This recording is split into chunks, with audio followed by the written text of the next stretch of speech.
Enyo tojinɔlawo mi de egbe ne mi le Yesu Kristo ƒe ŋkɔ xɔasisia me elabena yi ya sɔ aƒe bena míayi ɖe míade gbe si ke eƒe gbea ne ame sia ame si ke sena eƒe gbe la ase nu si ke mi gblɔ le French gbe me alo ablɔti gbe me va yi ene.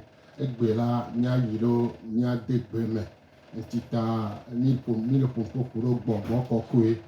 Mawu ƒe gbɔgbɔ kɔkɔe ƒe ŋusẽ, gbɔgbɔ kɔkɔe ma menɔnɔ kple ƒe dɔdeasiwo eye ma dzidzi wa míayi edzi ɖeka. Mawu ne ve mianu eye Mawu ne do mi ŋusẽ míado gbe ɖa. Mawu ŋusẽkatãtɔ ame si wɔ dziƒo kple anyigba mi de akpe na wo mi kafu mi do ŋkɔ gã ɖe dzi le Yesu Kristo Nazareth ƒe ŋkɔ me elabe ewoe ɖena gbe nu kena elabe ewoe ɖena gbe zã dona.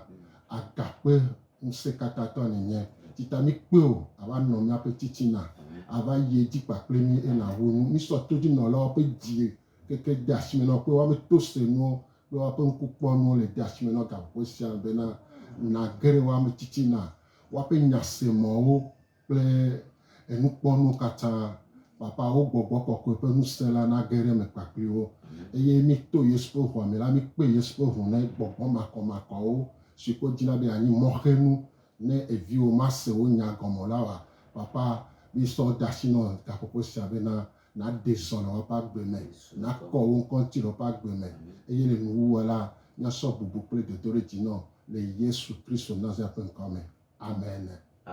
Enyo yo keŋgbe míayi edzia míayɔ tanyagãwo masɔ gbe de asi ne mía fofoa.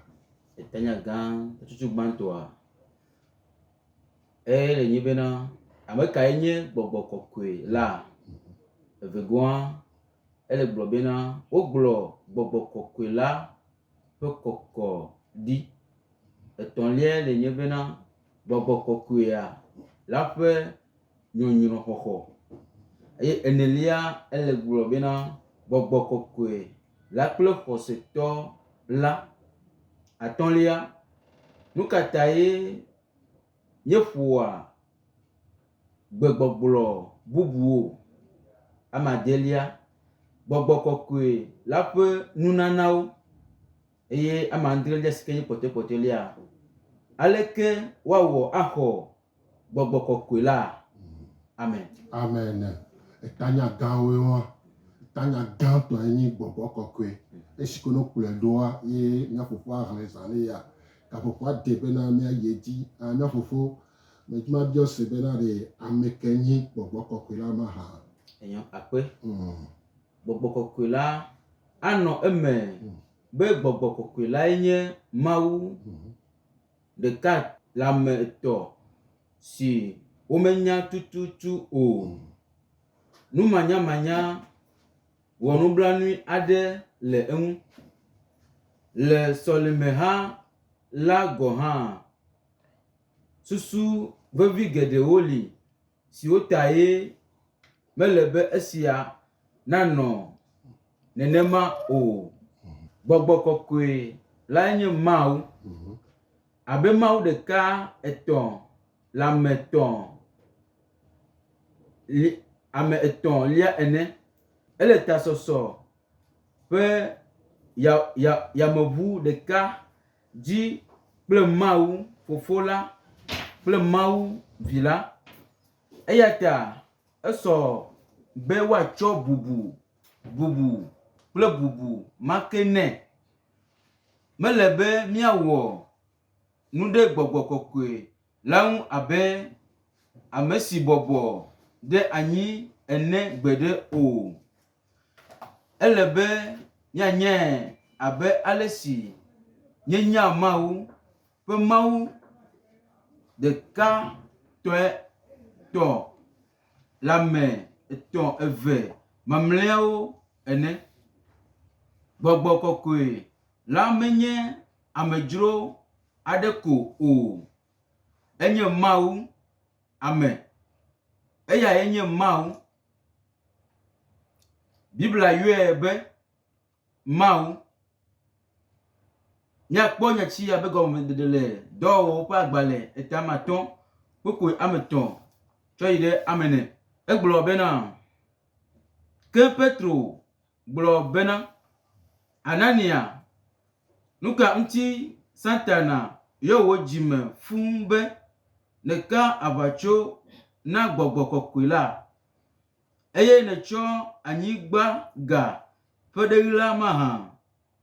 Kpokpoe enelia, esi wòli la ɖe menye tɔwòe oa, eye esi nètsɔe dzra la ɖe menye wò ŋusẽ nue oa, nu ka ŋuti nètsɔ nuwɔwɔ sia ɖo wò dzime mahã?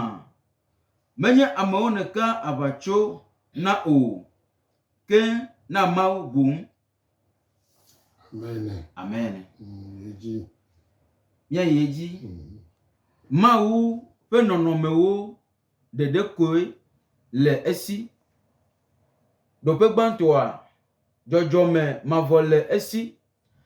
Eye esia míakpɔe le Hebritɔwo ƒe agbalẽ eta amasiɖeke kpokpoe ame 14. Egblɔ bena geɖe aleke wu Kristo, ame si to gbɔgbɔ mavɔ la metsɔ eɖokui na Mawu abe vɔsasa mokaka manɔŋuitɔ ene la, ƒe ʋu maklɔ míaƒe dzitsinya tso dɔwɔwɔ kukuwo me bena míasubɔ Mawu gbagbe la o mahã. Ɖoƒe evelia, ele afi sia afi, ete ŋu nɔa afi sia afi zi ɖeka. Eye esia míakpɔe le Salomowo ƒe agbalẽ eta 139 kpokpoe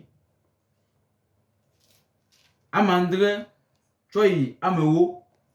Egblɔ bena afi ka madzo le wò gbɔgbɔ la gbɔ ayi, eye afi ka masi atso wò ŋkume ayi. Kpokpoe 8.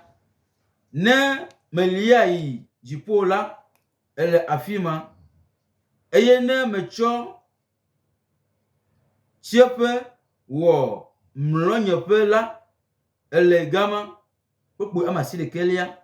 Ne metsɔ agudzedze ƒe aʋalawo dzoe, eye meɖanɔ atsiaƒu ƒe mlɔenu la, kpɔɖa, wò asi aɖakplɔm tso gama hã, eye wò nuɖusi além. Amen. Amen. Eye tsɔ yi ɖoƒe 3, ele gblɔ bena enye nu sia nu nya la, enya nu sia nu. Eye eya míakpɔe le Korintotɔwo ƒe agbalẽ gbãtɔ eta 2. Kpokpoe amewo tsɔ yi ɖe ame 11. Egblɔ bena ke miawo la, Mawu ɖe fia mi to eƒe gbɔgbɔ la dzi, elabena gbɔgbɔ la dzroa nuwo katã me kpɔna keŋkeŋ, Mawu ƒe nu gogloawo me keŋ.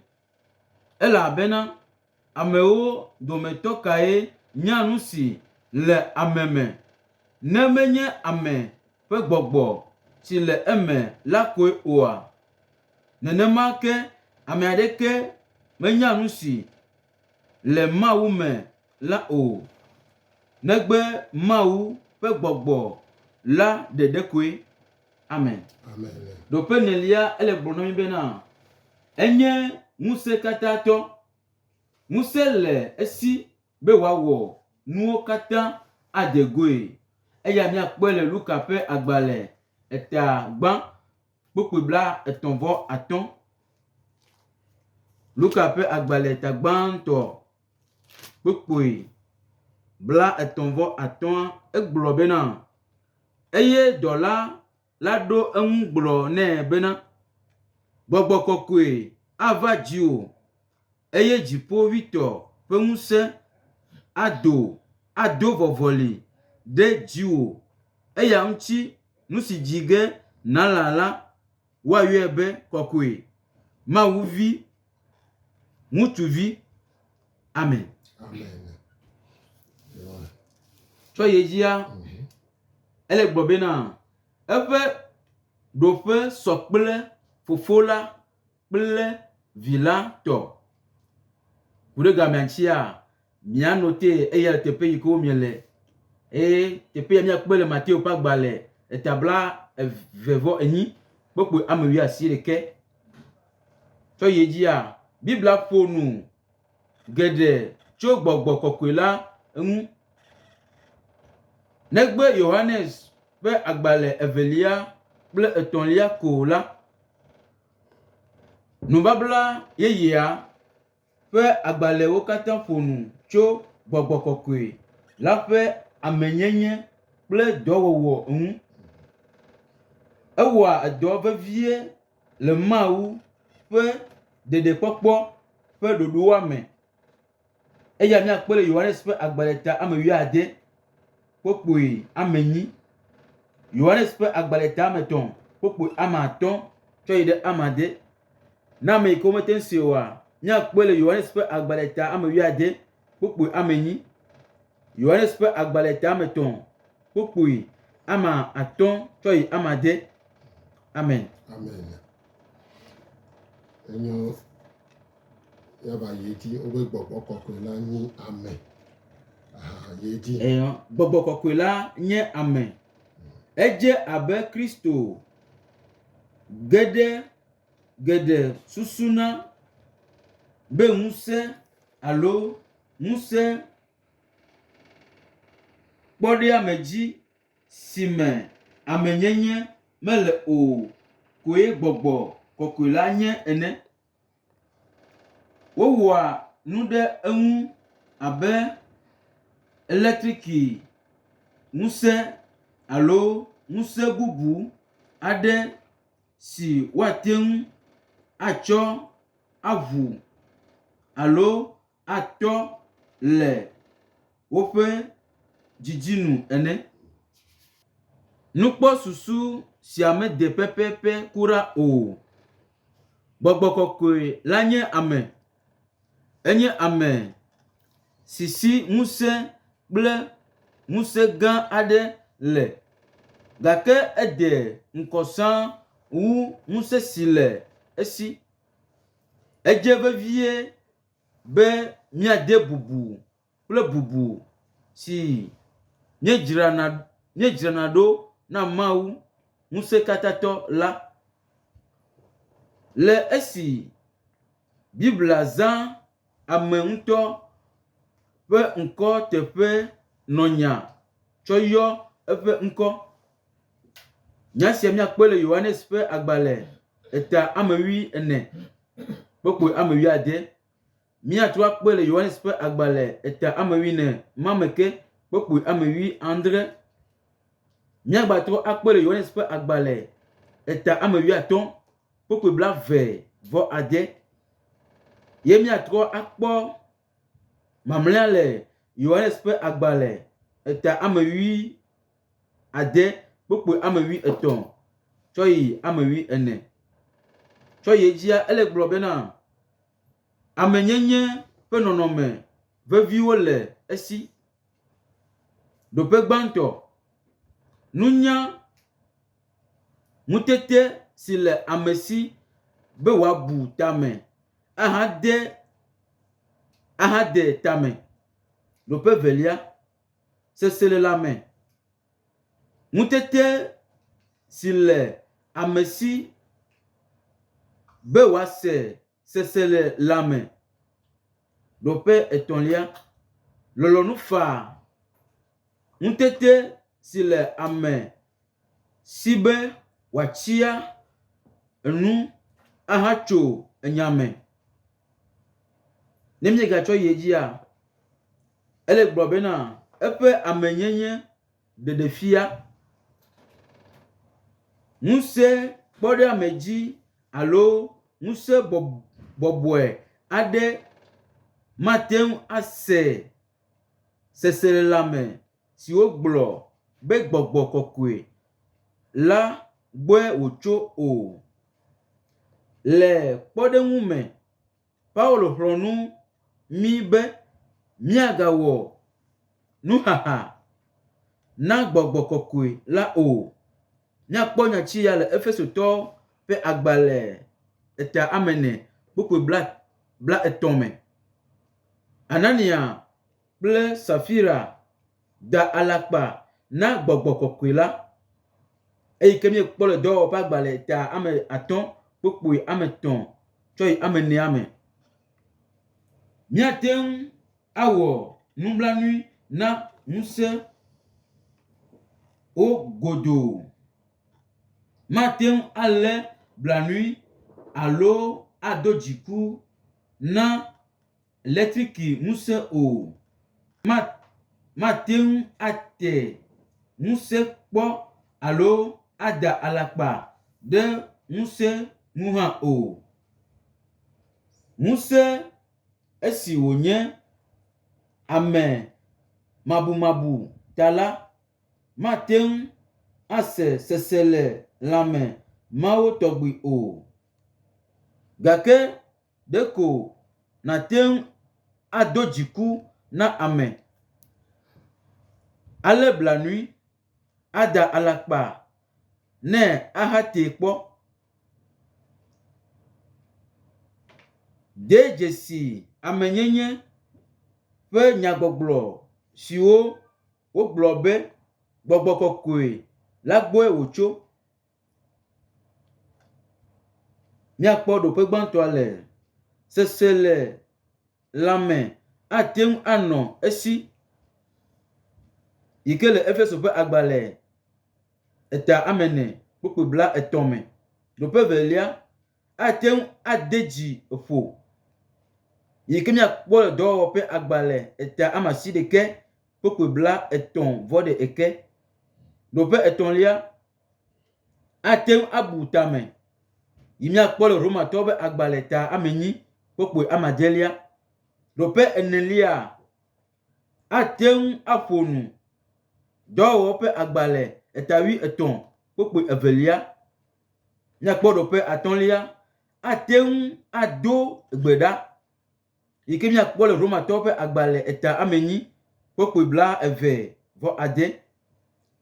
Ɖoƒe amadelia ate ŋu afia enu, Yohanes ƒe agbalẽ 14:26. Ɖoƒe amandrelia ate ŋu awɔ eƒe lɔlɔ̃nu ŋdɔ, Korintotɔwo ƒe agbalẽ gbãtɔ 1:12. Míakpɔ ɖoƒe enyilia ate ŋu axe mɔ ɖe enu aɖewo nu, dɔwɔwɔwo ƒe agbalẽ 1:9. Ɖoƒe 11 ate ŋu awɔ nukunuwo, yi míakpɔe le dɔwɔwɔƒe agbalẽ 11:9. Gbatsɔ yi edzia, ele gblɔ bena menye ame ŋutɔ ƒe nuwɔnae wònye o. Nu siawo katã nye amenyenye ɖeɖefia. Womate ŋu awɔ dɔ le ŋusẽ si menye amenyenye o, le dzɔdzɔme nugome o. Ame geɖe bua gbɔgbɔ kɔkɔe la be enye ŋusẽ alo ŋusẽ bɔbɔe aɖe vevietɔ le ŋkɔ aɖewo si wotsɔnɛ le ŋɔŋlɔawo me tsɔ wɔ eƒe subɔsubɔdɔa ƒe kpɔɖeŋu ta. Biblia tsɔ ŋkɔwo nɛ abe ya, tsidzadza, ami, dzo, awudodo kple bubuawo ene. Subɔsubɔdɔ vovovowo siwo wowɔna ƒe dzesiwo katã, gake elolo wu subɔsubɔdɔ siwo katã wowɔna sãnsã. Amen. Enyo miaba yiro etɔlia enkatuma etɔlia ni be mi le gbɔgbɔ mi le agbe le gbɔgbɔ kɔkɔe ƒe yiya me atrɔ de bena me o. Míele agbe le gbɔgbɔ kɔkɔe ƒe eyiya me. Eyae nye akɔfala kemɛ si va xɔ ɖe Yesu teƒe yi ke míakpɔ le Yohanes ƒe agbalẽ ta ame 14 kpokpoe ame 19. Ŋutinya ƒe yeyiyi si li fifia nye tsidzadza mamlɛtɔ ƒe yeyiyi. Zakaria ƒe agbalẽ eta ame 10 kpokpoe gbã míakpɔ nyatsiya le teƒe ma. Enye yeyiyi si me wowɔa dɔ sesẽtɔ kekea ke si sɔleme hã la nyakpɔ. Eya ta ele be nyatakaka geɖe nanɔ mía si tso gbɔgbɔ kɔkɔe la ŋu ale si míate ŋui. Amen. Amen. Ede sɔfiɔ bena eyi si ke mi le la ehia gbɔgbɔ kɔkɔe le agbɔsɔsɔ me. Ke gbe ne subɔsubɔ na de blibo ne míakpɔ yayra le me la ehia bena míanɔ agbe le gbɔgbɔ kɔkɔe me kpɔkplɔ te. Nenema ya. Eyima. Afi sia míaba yi edzi kple wobe gbɔgbɔ wogblɔ gbɔgbɔ kɔkɔe la ƒe kɔkɔ ɖe dzi. Ɖope ya wogblɔ gbɔgbɔ kɔkɔe la ƒe kɔkɔɖi. Le nubabla xoxoa me la míekpɔ gbɔgbɔ kɔkɔe la woɖina ɖe ame aɖewo dzi eye wòtsia wo me. Edze abe ame siawoe nye ame siwo to vovo tsɔ wu be wòanye sea ene. Gake Mawu gblɔe ɖi to eƒe nyagblɔɖilawo dzi be ŋkeke yeye aɖe ava esime yeƒe gbɔgbɔ ava eƒe amewo katã dzi eye wòanɔ wo me. Eƒe gbɔgbɔ anɔ viawo kple viawo katã dzi. Míakpɔ nyatsiya le. Míaxlẽ le Yohanes enkatuma Yoel. Míaxlẽ nyatsiya le ʋegbe Biblia mea. Míakpɔe le etame 3 kpokpoe gbã tsɔ yi 2. Egblɔ bena tanya sue gblɔ bena gbɔgbɔ kɔkɔe la kɔkɔ ɖe anyi. Le nu siawo megbe la matrɔ nye gbɔgbɔ la akɔ ɖe ŋutsilawo katã dzi eye miaƒe ŋutsuviwo kple miaƒe nyɔnuviwo agblɔ nya ɖi.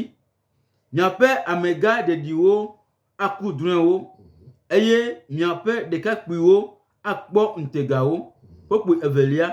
Matrɔ nye gbɔgbɔ la akɔ ɖe kluviwo kple kosiwo hã dzi yemayi. Amen. Amen. 2.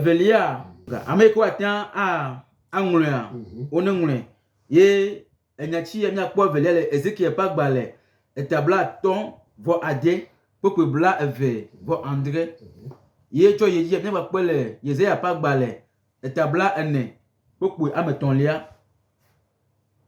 Nɔgɔsi be ame sia ame te le kpokpoe wɔm ŋlɔm. Etabla 9:4 kpokpoe 3. Taflatse. Egblɔ bena gbɔgbɔ kple ŋusẽ ayɔ Mesia si ŋgbe Mawu do la fũu yi ke míakpɔ le Ezaya ƒe agbalẽ etabla 9:2 kpokpoe gbã. Míatrɔ akpɔ nyatsiya le Ezaya ƒe agbalẽ etabla 10:1 kpokpoe gbãtɔa. Nyagblɔɖi sia va eme le Luka 3:4 kpokpoe 8.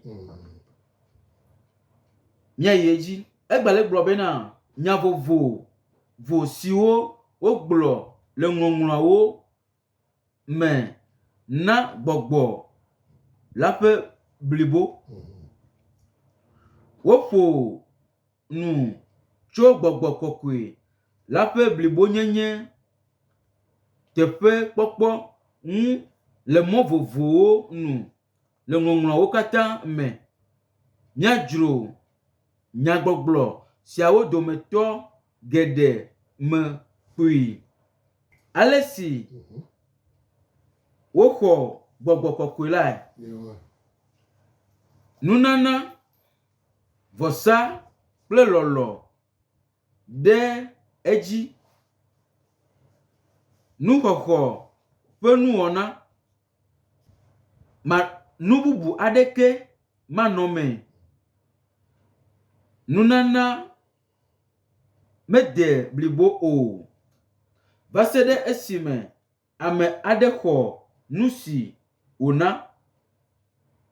Esiae nye nyagbe si wozãna wu le nubabla yeyea me tsɔ ɖoa nu teƒe kpɔkpɔ si ŋu míele nu ƒom tsoe. Yohanes ƒe agbalẽ ta amandre kpokpoe 39. Yohanes ƒe agbalẽ ma ke ta 20 kpokpoe 22. Ye míatrɔ akpɔe le dɔwɔwɔwo ƒe agbalẽ etagba kpokpoe 8. Dɔwɔwɔ ƒe agbalẽ eta 2 kpokpoe 38. Dɔwɔwɔ ƒe agbalẽ eta 8 kpokpoe 15. Míatrɔ akpɔe le dɔwɔwɔ ƒe agbalẽ eta 9 kpokpoe 47. Eye ne míedzoa míatrɔ akpɔe le dɔwɔwɔ ƒe agbalẽ eta 11 kpokpoe 20. Amen. Woatsɔ gbɔgbɔ kɔkɔe si ami na wo. Ame si nye nya si mienya nyuie le esi wozɔe le nubabla xoxoa me ta. Mose 2 eta 28 kpokpoe 41. Míatrɔ kpɔe le Mose ƒe agbalẽ 2 ma ke me eta 21 kpokpoe 21. Ye míatrɔ kpɔe le Salomo ƒe agbalẽ eta 2 kpokpoe 2. Salomo ƒe agbalẽ ma ke me eta 22 kpokpoe 10. Nunɔla alo nunɔla ƒe amisisi kple fia ƒe amisisi. Wokɔ amia ɖe amesiami na wo dzi. Nyatsi ya míakpɔe le Samuel ƒe agbalẽ gbãtɔ eta 10 kpokpoe 9. Esia wɔe be wokɔa gbɔgbɔ kɔkɔe la ƒe ŋusẽ ɖe xɔsetɔ la dzi. De dzesi ale si wozã nyagbɔgblɔ sia tsɔ ɖɔ gbɔgbɔ si ge ɖe Yesu dzi. Nya Kristo gɔmee nye amesiamina si míakpɔ le dɔwɔwɔ ƒe agbalẽ eta 10 kpokpoe 38 me. Be gbɔgbɔ la nayɔ wo me fũu.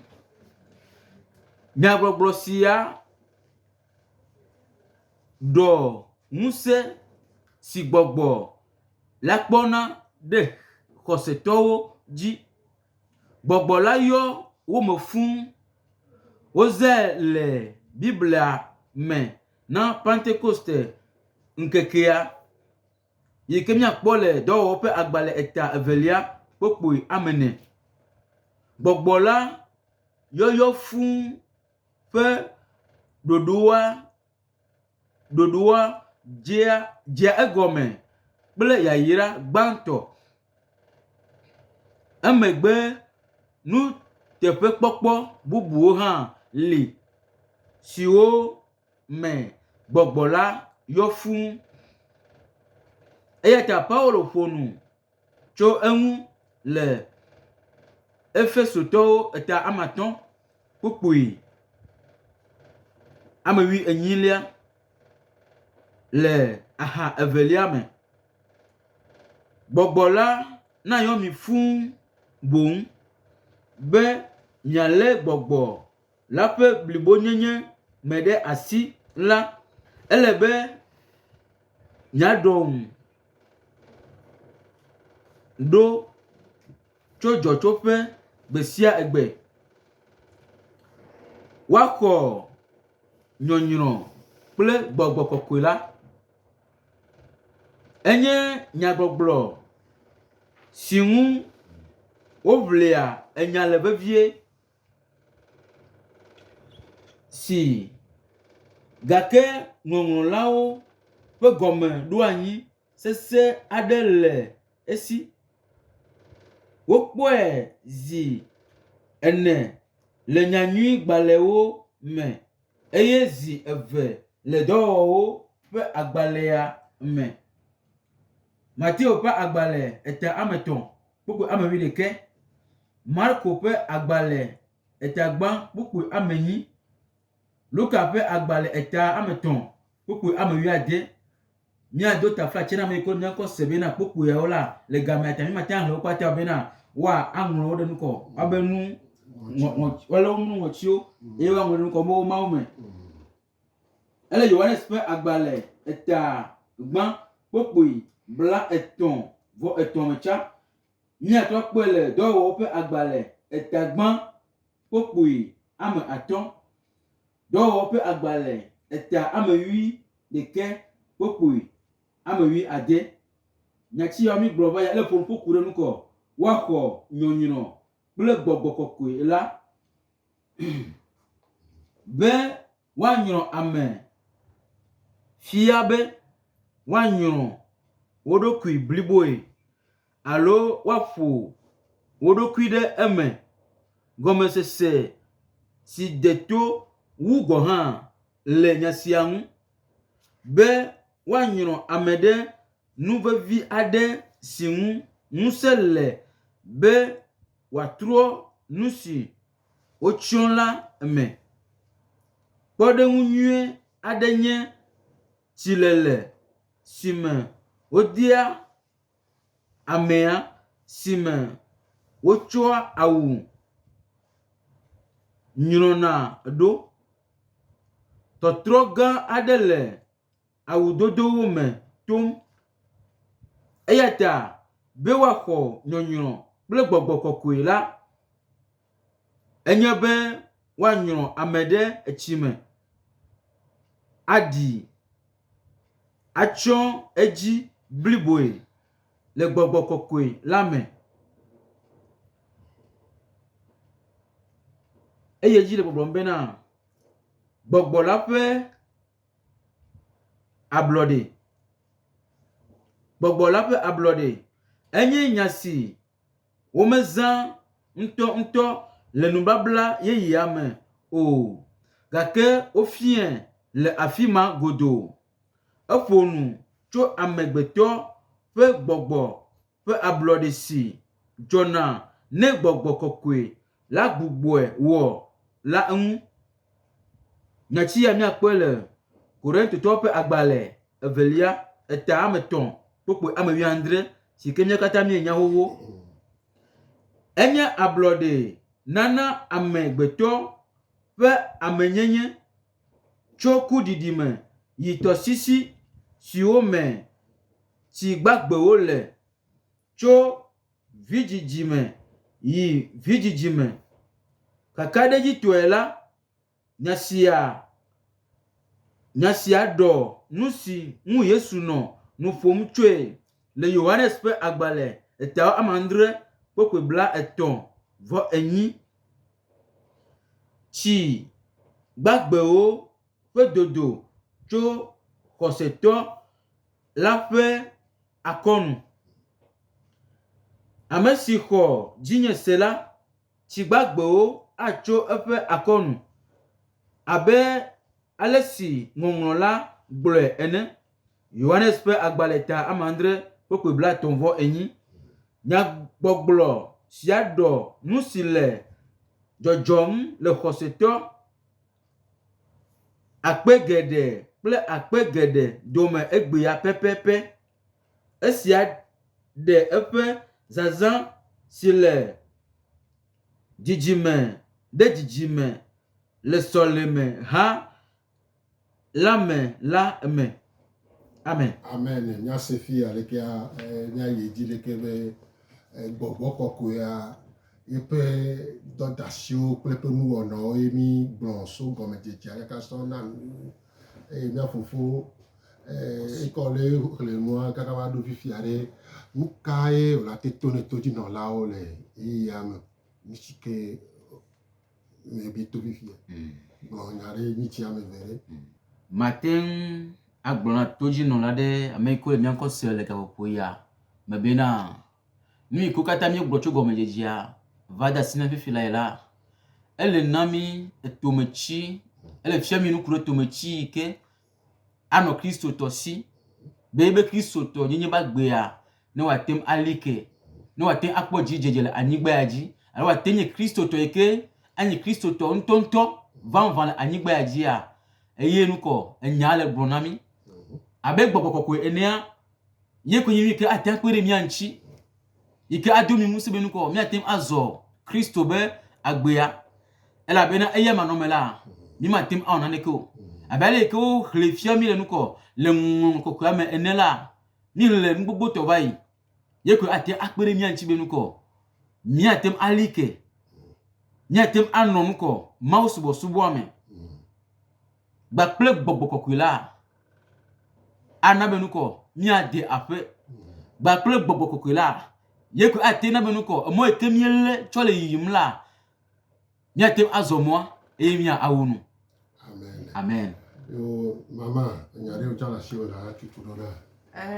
Mi da akpe gɔn be abe Mawu viwo nenea minya be Mawua yakpata minya be Mawua enye tɔ evi kple gbɔgbɔ kɔkɔe ele veve ɖe bena mianya bena ame kae nye gbɔgbɔ kɔkɔe egbea miakpata mi do dzesi be gbɔgbɔ kɔkɔea enye ame blibo gbɔgbɔ kɔkɔea enye Mawu zia ɖe si ke nye ame blibo etsa nye Mawu la mi hiã ale gbegbe bena Mawu nyenya ne ba de blibo le mia me la mi do la nya nuku ɖo ame kae nye gbɔgbɔ kɔkɔe edzɔ dzi nam be mi gase egbea nu ke ame kae nye gbɔgbɔ kɔkɔea kple eƒe dɔwɔnawo ne miate le fɔ ɖe ŋuti ko ne miate sɔ mia ɖokui ne blibo ne ba xɔ mi sɔ do se ne ba te nɔ mia me eye ne ba te kplɔ mi le miaƒe afɔɖeɖewo me. Akpe. Akpe na Mawu enyo todzinɔlawo misɔ bubu kple dodoɖedzi ne Mawu ɖo miaƒe nyasesewo me gaƒoƒoa ba lili mi vɔ eye miado gbe ɖa miasɔ kpɔtia gbre ɖe todzinɔlawo ma si me bena woalé nya sia veve ɖe bla ɖa gbe ke ne ba gbɔnɔ la miaba yi dzi le miade gbe me le veve ɖe wobe nu le veve na mea ame de gbe me wogblɔnɛ le eye nka ɖe dzi bena todzinɔla gbogbo ɖewo ba se nu ɖe gɔme gbea kpoa akpe na Mawu ye miasɔ gbea da asi ne mama ne do gbe ɖa agble todzinɔla le asi ma ba si me. Enyo mi da akpe na mi ame ko mi kplɔ mi do emi gba da akpe na Mawu tsã bena mɔnukpɔkpɔ ya su mi asi zia ɖe si ke papa wodzi be mianye tɔ blibo ene miate zɔ ku ɖo papa le kekeli me la gbɔgbɔ kɔkɔe enye kekeli na mi enye mɔfiala na mi ta papa mi da akpe na bo dzi be viwo ne se nya ya ke gbɔgbɔ kɔkɔe ŋutɔ klẽ ɖe dziwo me susuwo me na de ɖokuiwo fia ɖe dziwo me bena so fifi la amewo na nya bena ame blibo yo nyi na mi Mawu yo nyi na mi ne miate zɔ ku ɖo le vɔvɔ me le tododo me le dokui bɔbɔ me eye bena miaƒe subɔsubɔa na de blibo ene wòawɔ nyuie na mi katã bena miakple woƒe kaɖeɖea la papa nana anyi daa mi da akpe na fofo be wòyɔ wɔ na esia la gawɔe sɔwo le Yesu Kristo be ŋkɔ me. Amen. Amen.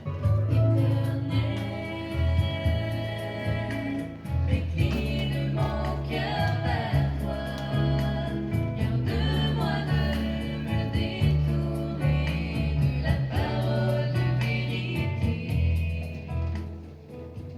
C'était votre émission Les cours bibliques par correspondance, présentée par Média Service Diffusion, MSD. Tous les mardis de 9h30 à 10h15.